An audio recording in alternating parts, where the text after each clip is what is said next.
Hora que-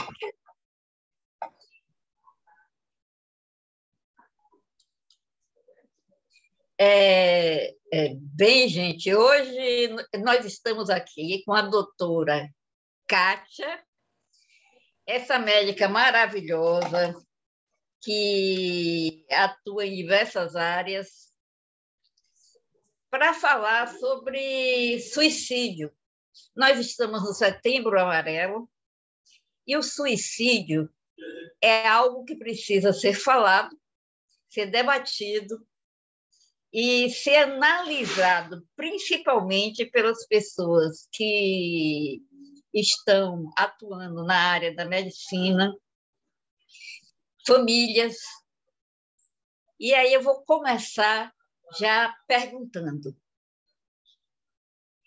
mas deixarei que a doutora Kátia, antes, fale um pouquinho sobre ela, para a gente ter uma noção de quem é essa grande profissional. Boa tarde, que bom estar aqui com você, Kalila. Muito querida, sempre muito querida, né? E falar sobre essas questões da saúde mental sempre são muito gratas e é uma coisa assim muito importante, né?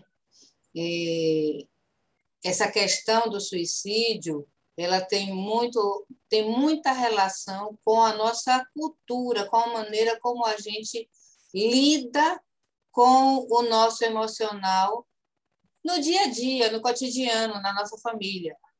Então, a gente não fala de morte, a gente só fala de vida, a gente só fala de bem-estar, do lado positivo da vida, e a gente esquece que a gente tem que aprender e tem que ensinar as pessoas ao bem sofrer, né?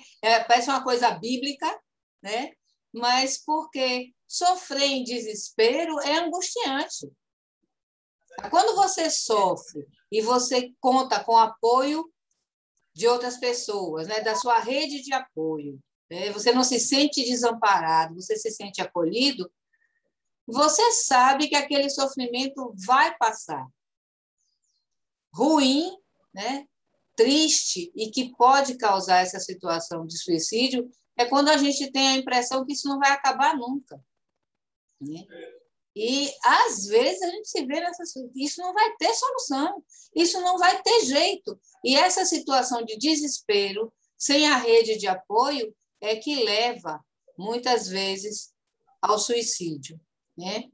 Eu me lembro que eu despertei para a saúde mental, eu estava em Ibotirama, né? Ibotirama é uma cidade do interior queridíssima, que me tirou de um sufoco tremendo, numa crise enorme que eu estava aqui em Salvador, e eu fui para lá trabalhar, e lá começamos com o PSF, eu fui orientar e ajudar na implantação do PSF, que foi divino, porque a política do PSF é maravilhosa, infelizmente ela não é seguida à risca, né? Mas como a cidade era pequena, a gente conseguiu fazer. E depois a implantação do CAPS. E aí, quando eu cheguei no CAPS, eu me encantei com a saúde mental e aí fui chamada emocionalmente, direcionada para a saúde mental. Mas eu tive o desprazer de ter paciente meu esquizofrênico, paciente do CAPS, né? Eu, na época, fazia a parte clínica do CAPS, que chegou para mim e alertou: doutora, eu vou me matar, eu não aguento mais. E, realmente, não no dia, não imediatamente, mas coisa de uma semana depois, ele realmente cometeu suicídio, e aquilo me marcou muito, né? De ver um paciente em sofrimento e nessa situação. Mas era um quadro especial, era um paciente esquizofrênico, né? Mas a gente vê suicídio em outras situações, né? E exatamente por isso que criou-se o Setembro Amarelo, né? Surgiu a partir dessa necessidade de se falar sobre suicídio, né? Isso vem desde 2003. As, as, as instituições ligadas à saúde mental trouxeram essa ideia do combate e da prevenção do suicídio, né? Hoje a gente tem, em números, aproximadamente 32 pessoas tiram a vida por dia no Brasil. É muita gente se matando, né? Muita gente. Muita gente se matando. Quer dizer, não é uma coisa que a gente pense que acontece ali, aqui pontualmente. Não é. Exatamente, exatamente. E uma coisa, Kalila, que a gente não pensa, né? A pessoa se matou, cometeu suicídio, né? Teve aquele problema na vida dela, na vida social dela, e o impacto disso nas outras pessoas. Exato. Né? Porque quem se suicida dentro de um contexto, dentro de uma família, dentro de um grupo de amigos, dentro de uma instituição de trabalho, e como isso repercute nas outras pessoas, né? E quantas vezes as outras pessoas ficam pensando assim: se eu tivesse um pouco mais atenta, não teria acontecido. E aí cria uma vulnerabilidade nessa pessoa, quer dizer, eu não escutei, eu não ouvi, eu começo a me sentir culpada, responsável pelaquela pessoa que faleceu, né? Eu acabo me tornando um novo pertencente de um grupo com ideação suicida, com pensamento suicida, um candidato à depressão ou alguma coisa assim. Então, é uma coisa assim muito interessante, porque as pessoas, a nossa maneira de ver a vida egoísta olha muito para o seu umbigo, né? Então, eu esqueço de pensar que o que eu faço na minha vida, sabe aquela coisa do efeito borboleta? O que eu faço na minha vida vai repercutir na vida do outro. O que o outro faz vai repercutir na vida da gente. Até o vírus da Covid, que vem de lá da Casa do Chapéu e vem atrapalhar a vida da gente aqui, entendeu? Então, é dessa forma, né? A gente está aqui dentro de casa, sem poder sair, sem poder levar a nossa vida, entre aspas, normal, porque ainda tem gente vacilando, né? Indo para a festa, aglomerando. Se tivesse todo mundo cumprindo, né, direitinho, inclusive os dirigentes, né? Sem falar nos dirigentes. Se tivesse todo mundo cumprindo direitinho, talvez que a gente já tivesse em outra situação. E assim é tudo, né? Eu não posso ficar pensando só em mim, eu tenho que pensar no coletivo. E uma coisa, doutora, a gente pode dizer que é normal ou que é comum pensar em suicídio? Digamos, eu acredito que eu não sou suicida, mas eu penso em suicídio. Eu diria assim, Kalila, que pode-se dizer que é uma coisa frequente. Eu não sei, não vou conseguir lhe dizer assim em percentual, porque não tem estatística. Mas das pessoas que frequentam consultório para tratamento de saúde mental, em todos os níveis, desde aquela depressão mais suave até uma psicose mais séria, já pensaram em suicídio. E eu pensar, eu acredito assim que a maioria das pessoas, vamos dizer assim, 70%, 80% das pessoas que estão andando na rua normalmente já pensaram em suicídio. Se a gente considerar as várias possibilidades de se pensar em suicídio. Por exemplo, vamos dizer que eu esteja numa crise financeira, estou devendo horrores e não sei como é que eu vou conseguir pagar esse negócio. Me passa na cabeça, poxa, se eu morresse era melhor, porque aí resolvia logo tudo e não ficava problema para ninguém. Ou, de repente, eu descubro que eu tenho uma doença degenerativa que não vai ter cura mais e que eu vou ficar fatalmente, no final da vida, eu vou ficar imobilizada. Muitas vezes passa, e às vezes passa de forma bem sutil, assim. Eu deito, vou dormir e faço assim. Ou se eu não acordasse, era até bom. Isso é pensamento suicida, percebe? Então, a gente precisa conversar sobre isso, porque, às vezes, são exatamente essas palavras que a pessoa diz e a gente passa batido. A pessoa fala, me dá uma vontade de sumir. O que é isso? Entendeu? Então, são sinais de alerta. Então, essas situações assim, de extrema fragilidade emocional, social, crises de família, normalmente pode acontecer esse pensamento suicida sem que efetivamente ele venha a se realizar. Nem todo mundo que pensa, eu queria não acordar mais, não vai se matar, não, mas já pensou. Entendeu? Não deixa de ser um pensamento suicida. Exatamente. É complicado. E outra coisa, quais as pessoas são mais propensas ao suicídio? Veja bem, se a gente pensa, né, em crise, todos nós estamos propensos a suicídio. Porque quem é que está livre de ter uma crise, seja ela emocional, seja ela econômica? Então, a gente pode, sim, estar sujeito a cometer suicídio. Agora, claro, existem grupos que estão mais vulneráveis, né? Quem está em vulnerabilidade social é maior o risco. É maior o risco, né?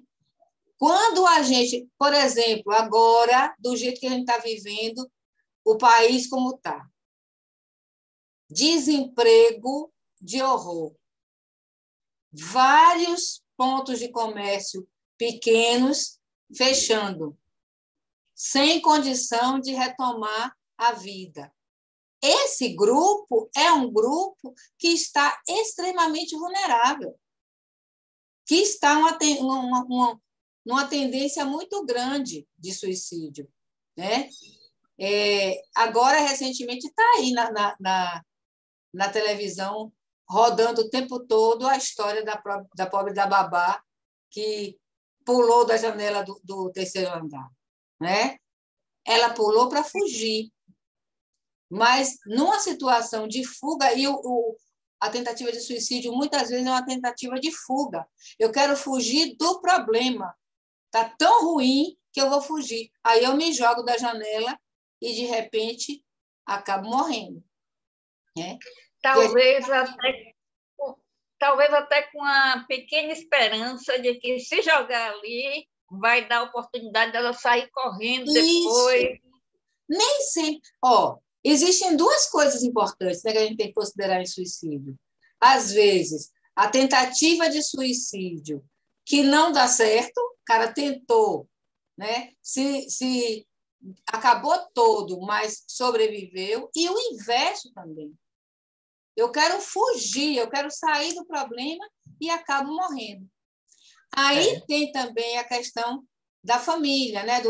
Da herança familiar. Se eu tenho histórico familiar de pessoas com problemas mentais, né? E onde houve tentativa de suicídio, a minha chance de cometer suicídio é maior, porque eu tenho a herança genética e muitas vezes eu tenho o ambiente familiar que favorece isso, né? O modelo, que a gente queira ou não queira, família é modelo.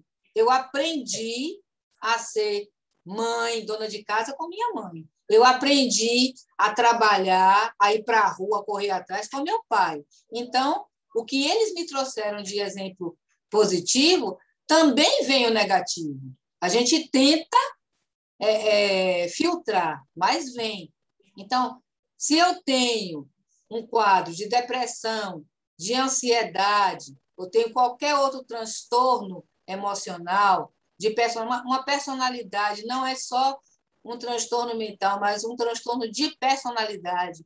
Uma personalidade que é muito agressiva, impulsiva, não tem pessoas que vivem bem, convivem bem na sociedade, mas resolvem tudo no ímpeto.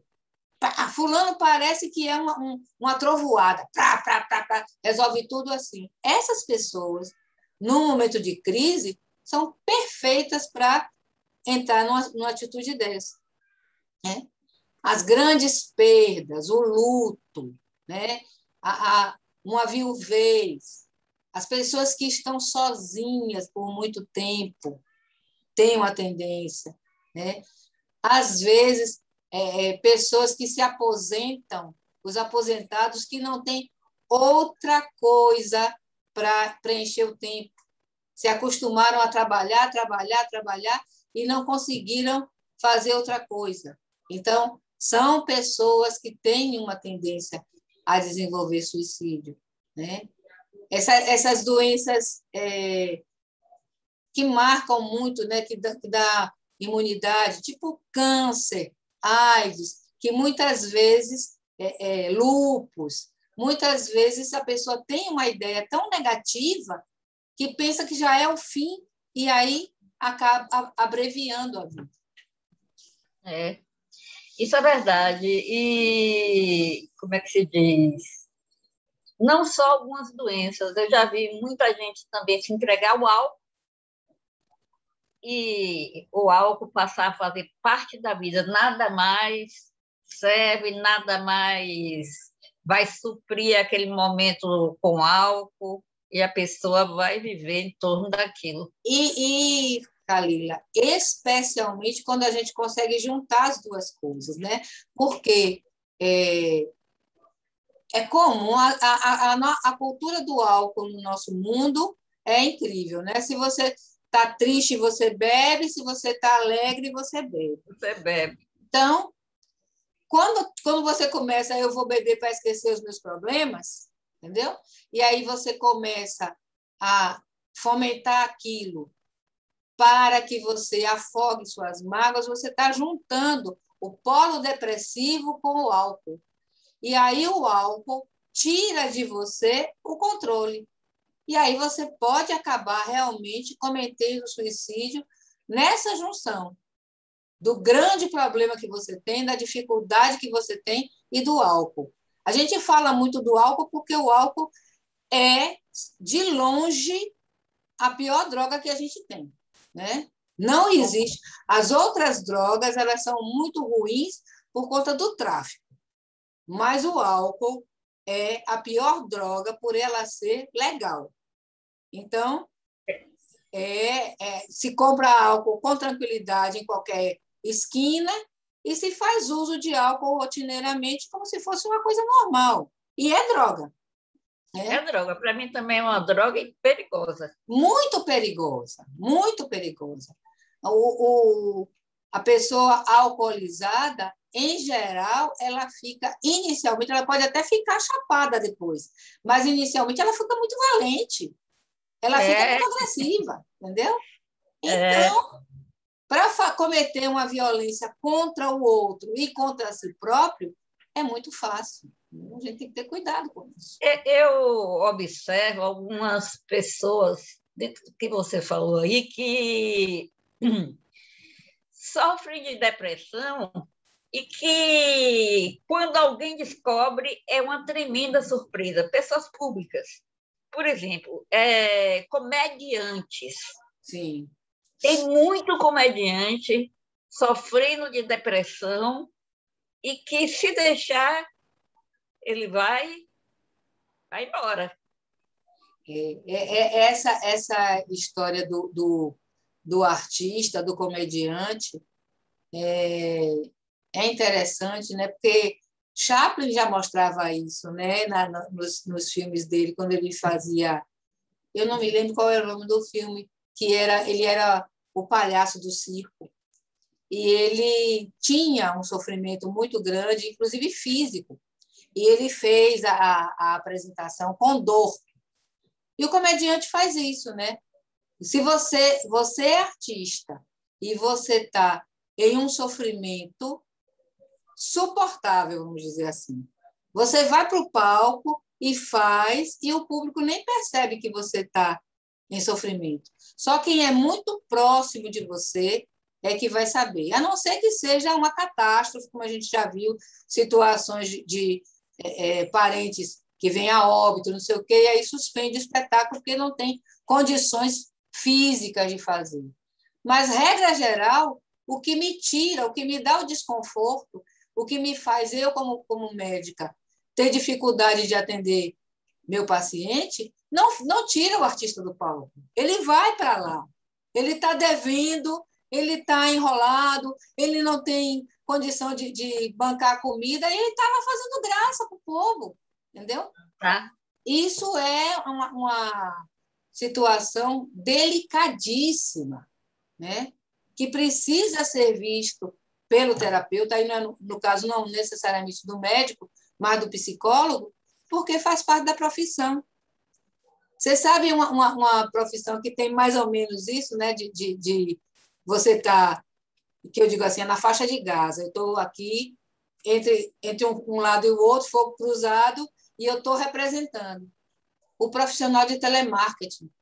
Eu tenho uma pena daquelas pessoas, porque eu nunca vi ninguém ligar para a loja para dizer assim: alô, é da Casa Bahia? Olha, eu quero elogiar porque veio tudo maravilhoso. Não existe isso.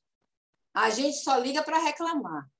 E eu quero reclamar com a loja, mas quem está fazendo o papel da loja é o operador, então vai ouvir tudo. É isso que eu ia dizer, esse é o detalhe, né? Que, na verdade, quando a gente liga, está querendo chegar e descer o sarrafo na loja.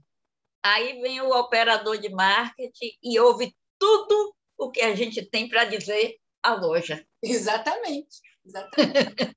E não tem um trabalho, porque isso era importante, né? Deveria ter um trabalho com eles para que eles entendessem, olha, está xingando sua mãe, mas não é a sua mãe, é a mãe da loja, entendeu? Mas, coitadinhos. Mas não é fácil, não. É muito estressante, né? E essas coisas precisam ser observadas. Até isso, Calil, é importante, né? Que tipo de trabalho, qual é a sua ocupação, o que é que você faz, porque tem ocupações que são mais delicadas psicologicamente, outras são mais tranquilas. Professores, né? Professores. Ave Maria, Deus é Pai. Eu não diria isso nunca. É outra profissão mal remunerada, desrespeitada, que sofre horrores. É difícil. Eu não diria jamais. Agora, eu estou olhando também, por exemplo, o Gari. Todo dia ele está na rua. Ele faz a limpeza. Raramente alguém passa e dá: ô, meu amigo, bom dia.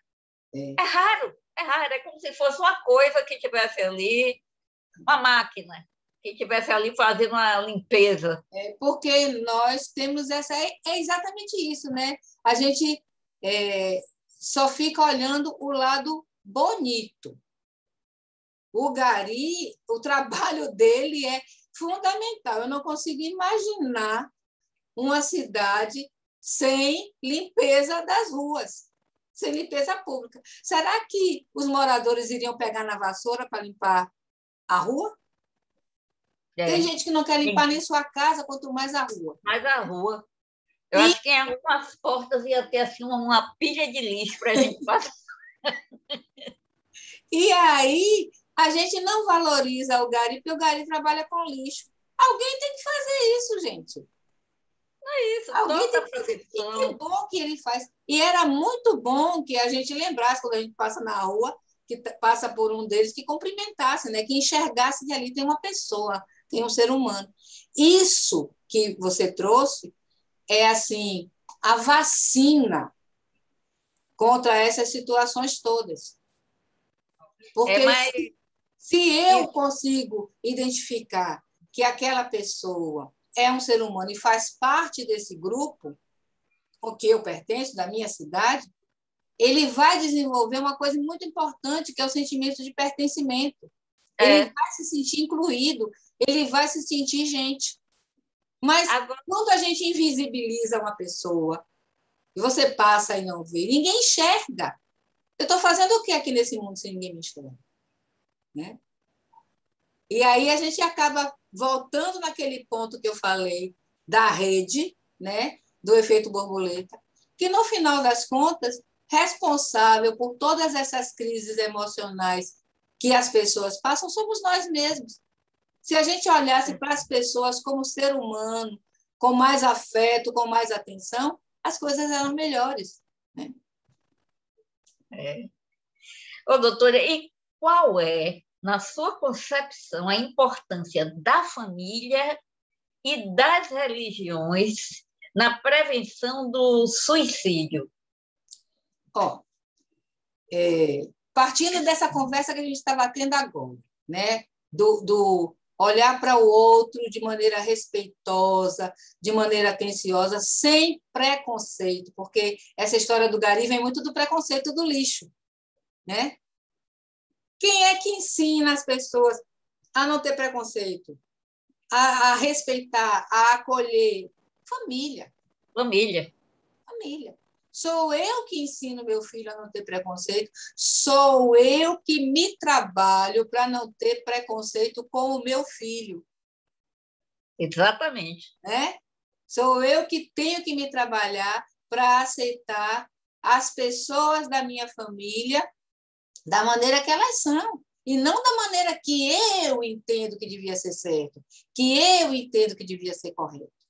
Então, família é fundamental para tudo, tanto para prevenir, como, em uma situação crítica, perceber que a pessoa está caminhando, está desembocando nessa situação de suicídio.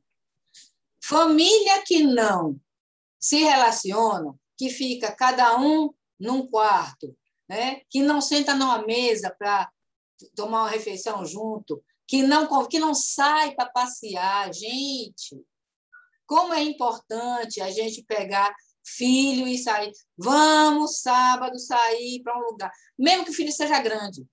Né? Filho pequeno a gente leva para o parque, para a praia. Filho grande, você vai fazer o quê? Está passando um filme bacana, vamos assistir comigo? Não está dando para sair para assistir o filme no cinema, não, por causa da pandemia. Mas vai passar na Netflix. A gente aluga e assiste, entendeu?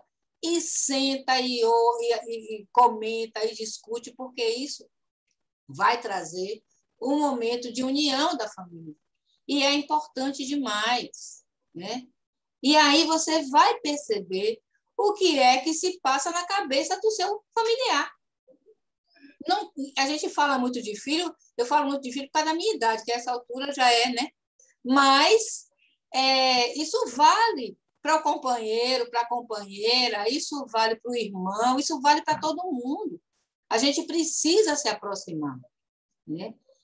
Quando a gente percebe que a pessoa está, nesse sentido, se encaminhando para alguma situação, mudou o comportamento, está esquivando, não está mais interagindo bem, a gente já fica no alerta e, se for o caso, buscar ajuda. As religiões também são importantes, mas tanto quanto a família, que é a família que acolhe, que é uma família coesa, ela ajuda. Mas a família que rejeita, que exclui, que diz, eu não lhe aceito desse jeito, ela não está colaborando com nada, ao contrário, ela está empurrando. Família que diz assim, não, com esse comportamento, você não pode ser meu filho. Não importa qual seja o comportamento. Isso é tão dito. Não é? Tão comum. Então, ela está botando para fora. Se eu não faço parte desse grupo, às vezes eu não vou me encaixar em grupo nenhum e eu vou dar um fim. A mesma coisa é a religião. Religião que acolhe, religião que traz para a pessoa mensagem de amor, de respeito, de acolhimento, ótimo, maravilhoso. Religião que diz, você tem que ser assim. Se você não for assim, você não se encaixa nessa religião, não. E aí, tchau. E aí, tchau. Entendeu? Eu vou pegar aqui dois ganchos. Por exemplo, um casal de jovens que deviam ter, na época, 15 anos, um gostou do outro. Aí a família é contra. A menina chorava, se acabava, dizia que ia fugir, que ia tomar, como é que se diz, chá de sumiço. O rapaz também em crise. Eles se encontraram um dia e se suicidaram. Imagina. A família botou na cabeça, não teve diálogo, era não. E uma prima minha passou por uma situação que eu fiquei assim besta. Ela tinha o cabelo comprido quando entrou na igreja e foi proibida de cortar aquele cabelo. Aí chegou um dia, ela resolveu aparar o cabelo. Ela passou a maior vergonha. Ela teve que ir lá para frente, pedir desculpas a Deus por ter tirado aquela ponta do cabelo. Então, são coisas que a gente vê assim, que eu não vejo nada de bom, de saudável, de carinhoso, caridoso, dentro dessas duas situações. Aí eu fico olhando o que fazer nesses casos. Aí, na verdade, o que poderia acontecer? Bom, essa menina que foi humilhada dessa forma, chegou a suicidar-se, não? Não. Mas ficou depressiva. Aí o que a gente tem que fazer é buscar um acompanhamento com um psicólogo, porque é um trauma. É um trauma muito grande. Por mais que você entenda que é da religião, que é da fé, mas eu não sei se na minha cabeça acomoda essa figura de um Deus tão Castrador. não é nem castrador, que expõe dessa forma. Por que você pode pedir perdão a Deus no seu quarto, não pode, não? Pode. Você sozinha, entendeu? Talvez uma penitência, você vai fazer uma penitência, vai ficar não sei quantos dias assim. Mas não precisava essa humilhação toda, né? Então, acho que isso traumatiza muito. E a gente via isso, né? Eu via de ouvir relatos, eu não vivenciei isso, graças a Deus, dos castigos que eram impostos nas escolas antigamente, né? De ficar de joelho no milho, de palmatória, de não sei o quê. Então, se a gente tem esses exemplos, que foram exemplos tão cruéis e que marcaram tanto essas pessoas, não há por que a gente reproduzir isso, né? A gente está num processo e a gente está tentando ajustar como é que eu disciplino meu filho, como é que eu educo ele sem ser de uma forma agressiva. Porque a maioria de nós foi educado no chinelo, né? Então, tomava a sua chinelada e era assim que você aprendia. A gente foi traumatizado com isso. A gente sabe que não precisa isso tudo, né? Então, a gente tem que buscar a mesma coisa, essas situações, né? Uma coisa é Deus não aceitar. Outra coisa é eu, como sacerdote, humilhar você. Diferente. Meu pensamento é esse. Com relação a esse casal, né? Se alguém percebeu essa conversa deles dois, a gente vamos embora, vamos sair daqui, vamos fugir, vamos resolver, e percebeu essa insinuação de que seria cometido esse suicídio, o caminho é dividir com alguém. Isso é uma coisa muito importante, né? Na hora que eu tiver com uma pessoa que é minha amiga e que essa pessoa está conversando comigo e trouxe falas que me remetem à situação de vou cometer suicídio, tipo, me dá vontade de sumir, quero pular do barco, queria não acordar mais. Tudo isso é indicativo de pensamento suicida.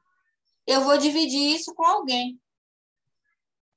Mesmo que a pessoa, isso é um pensamento meu, de Kátia Leão, mesmo que a pessoa me diga assim, não, mas não conte isso para ninguém, não. Eu prefiro ser o amigo, o dedo duro, do que ser o amigo do defunto. Porque eu não vou dar jeito depois que a pessoa morrer. Então, eu vou buscar alguém da família, isso se divide com família. Eu vou buscar alguém da família, vou conversar em off, ó, fulano me disse isso. Preste atenção, porque é possível que seja um indicativo de suicídio. E a família precisa buscar ajuda. Isso é da competência da família. A gente não nasce de chocadeira, a gente nasce numa família. É a família que tem que dar conta. Então, é a família que vai buscar psicólogo, psiquiatra, se for o caso. Né? Às vezes, se tem uma religião bem alicerçada, o próprio sacerdote da religião pode dar ajuda, conversar e perceber e solucionar. Doutora, me diz assim uma coisa, esses são algumas das medidas que podem ser tomadas na prevenção do suicídio. Sim. Existem outras também? Olha, a ausculta é a coisa mais importante do mundo. Levar para a pessoa essa sensação de que ele pertence àquele grupo. É muito importante. Acolher, ouvir, né? Tentar interagir é a coisa mais importante. Agora, às vezes, com tudo isso, a gente acaba lidando com a tentativa. O suicídio que vai ao êxito, a gente não tem mais o que fazer. Mas, às vezes, a pessoa chega a tentar o suicídio mesmo e a gente vai ter que lidar com a tentativa de suicídio. Agora, também existe aquela coisa, né, dos filhos que herdam do pai. Sim. Do pai, da mãe, herdam aquela coisa pesada da convivência entre a família. Às vezes é aquilo que eu falei, né? Que, na verdade, existe a carga genética e existe o que a gente chama de epigenética, quer dizer, está ao redor da herança genética, que é o ambiente familiar, que são as discussões, que é o tipo de convívio, a falta de respeito entre o casal, né? As agressões, o xingamento, violência, né? Filho que vê pai e mãe se estapeando, brigando, eles vão desenvolver um quadro de agressividade, sim, que pode ser externado, eles podem ser violentos, bater, ou podem introjetar isso. Né? Às vezes eles não são violentos, mas eles têm medo de tudo. Né? Estão ali encolhidos, porque o mundo externo que eles conheceram foi de muita violência. Então, eu fico encolhido. Isso também fragiliza o emocional. Né? E o equilíbrio emocional é fundamental para isso tudo. Outra coisa, se chegar a acontecer a tentativa de suicídio. Bom, se você estiver dando assistência a alguém que tentou suicídio de alguma forma, seja o que for, seja com arma, seja com faca, seja com remédio, vai ter que chamar assistência médica. Na hora é emergência, né? Então, SAMU, serviço de emergência, para dar o socorro e dar o atendimento. Aí, essa pessoa vai ser atendida provavelmente no hospital de emergência clínica e vai fazer os procedimentos todos para salvar a vida dela.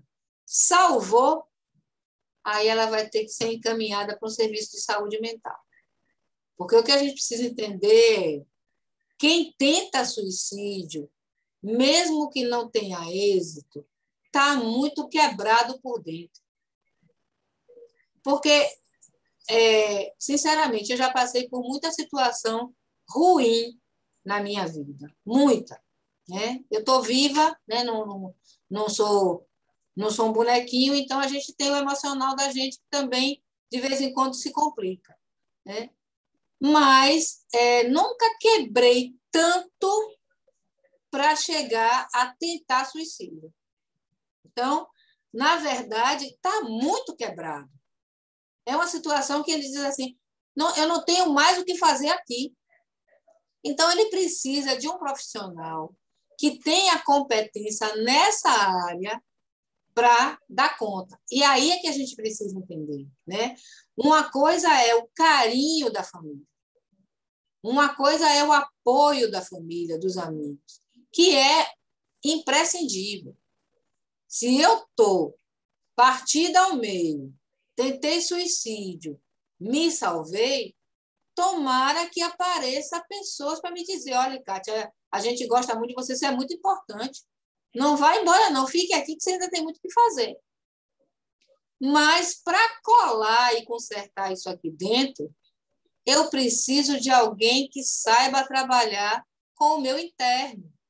Então, eu vou precisar de um bom terapeuta, de um médico, de alguém que me ouça e que faça eu perceber que tem coisa boa dentro de mim, que vale a pena viver. Né? E que, às vezes, vale a pena viver além da família. Porque família é muito importante, mas não é tudo. Eu tenho outros horizontes, eu quero outras coisas para além da minha família. E é isso que o profissional, o terapeuta, o psicólogo, o médico, vai me ajudar. Uma coisa muito importante para quem está lidando com isso é ficar atento. Né?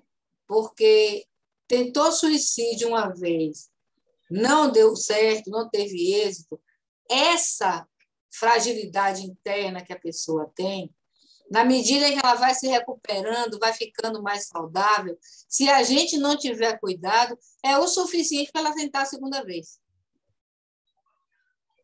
Então, a gente precisa ficar vigilante. Remédio, isso eu falo para os meus pacientes não, para os cuidadores todos. Remédio de paciente psiquiátrico que está com crise intensa tem que ficar na mão do cuidador. Como é que eu pego um paciente que está num processo depressivo intenso e boto na mão dele as medicações que, se ele tomar em quantidade grande, ele vai... Percebe? Então, na verdade, o cuidador é muito importante. E eu acredito que, para quem está sendo cuidado, também. É claro que o cuidador não pode ser aquela pessoa grudenta que não deixa o outro nem respirar. Porque eu preciso entender, eu, paciente, preciso entender que eu tenho minha vida. Eu sou uma pessoa capaz, competente. Né? Se a pessoa fica me fiscalizando o tempo todo, não sai do meu pé, eu não posso estar assistindo uma coisa, eu não posso estar vendo um livro que a pessoa está... O que é que você está fazendo? Como é que você está? Isso é chato. Muito. Isso é chato. Muito chato. Tudo tem limite. Tudo tem limite. Mas remédio, o nome já diz, é droga, gente. É droga. Então, tenha cuidado. Quem tem que dar o remédio é o cuidador. E, normalmente, a gente diz assim, os 30 dias depois que se sai da internação, da emergência, são decisivos. Passou esses 30 dias, dificilmente vai acontecer alguma coisa nesse momento. Mas aí a gente tem que estar cuidando do externo, né? O interno, quem cuida é o médico e o terapeuta. O externo, a família faz, que é estar evitando situações que possam trazer todo esse sofrimento de novo. E aí, assim a gente vai trabalhando e tentando que as coisas melhorem. Pois é, e a gente está aí com mais um ano, mais um setembro amarelo, e eu acho que a gente vem evoluindo nesse sentido desse mês, da marcação dos meses, né? Cada mês tem seu significado, e esse, para mim, é o mais importante. E nós estamos investindo mais, as pessoas, nós que eu digo, nós, seres humanos que ficam sempre com aquela coisa, negócio de procurar o psicólogo, o psiquiatra, a turma está investindo mais, está buscando mais, porque já viu que não tem outra saída. Não tem. Você não se cura olhando para você no espelho, se achando maravilhosa como eu. Maravilhosa. Até porque, Kalila, é assim, tem dias que a gente está maravilhosa, tem dias que a gente está uma bruxa. E isso é normal, né? Isso é normal, entendeu? Tem uma coisa assim que eu acho que é muito importante para a saúde mental, que se chama arte, sabe? É assim, divino, né? É música, é dança, é filme, é teatro, né? Tudo isso é você construir com sua mão, o próprio artesanato, né? Tudo isso é muito, porque mexe muito com a cabeça da gente e tudo aquilo que a gente tem internamente sai através da arte, mesmo que seja a arte de alguém. Quando eu canto uma música de Gonzaguinha, que eu digo assim, é bonita e é bonita, para mim isso aí é um mantra, né? É dizendo da alegria da vida, de viver, né? E atividade física. Atividade física também, em especial quando a gente consegue combinar atividade física com a natureza. Aí, pronto, aí é divino. Então, a gente tem a família, a gente tem a fé, seja qual for a fé, no divino, no sagrado, no seu sagrado. A gente tem a natureza a nosso favor, a gente tem um monte de artista maluco beleza, maluco no bom sentido, para trazer coisas maravilhosas para a gente. E a gente precisa aprender a usar isso tudo para viver com qualidade, né? Isso é que é importante. Pois é, doutora. Doutora Kátia, tenho muito que agradecer por esse programa, por essa live também, eu vou colocar nas redes. Agradecer demais pelo serviço que você presta à comunidade. Quanto a isso, eu não tenho dúvidas, está de parabéns, porque muita gente, eu já vi passar por você e sair transformada. Eu posso dizer que eu mudei muito. Então, agradeço. E o último recado aqui para a turma.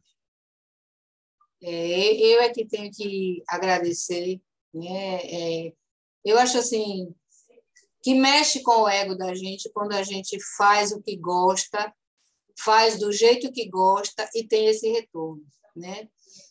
Kalila é uma pessoa querida de muito tempo e já vem conosco há algum tempo e a gente sabe da transformação e ela sabe da dedicação que eu tenho nesse trabalho. Então, não estamos rasgando seda, não, mas a gente sabe que a gente construiu isso, né? E é isso. O que eu quero dizer para todo mundo é que esse Setembro Amarelo, que seja assim, amarelo girassol, que é lindo, né? Bem radiante, e que a gente consiga ser mais atento ao outro, né? Preste atenção no outro, para que a gente possa ajudar e fazer esse setembro ficar cada vez mais amarelo. Tá bom? Como girassol. Exatamente. Tá bom, doutora. Um beijo grande e até a próxima, porque sempre tem próxima.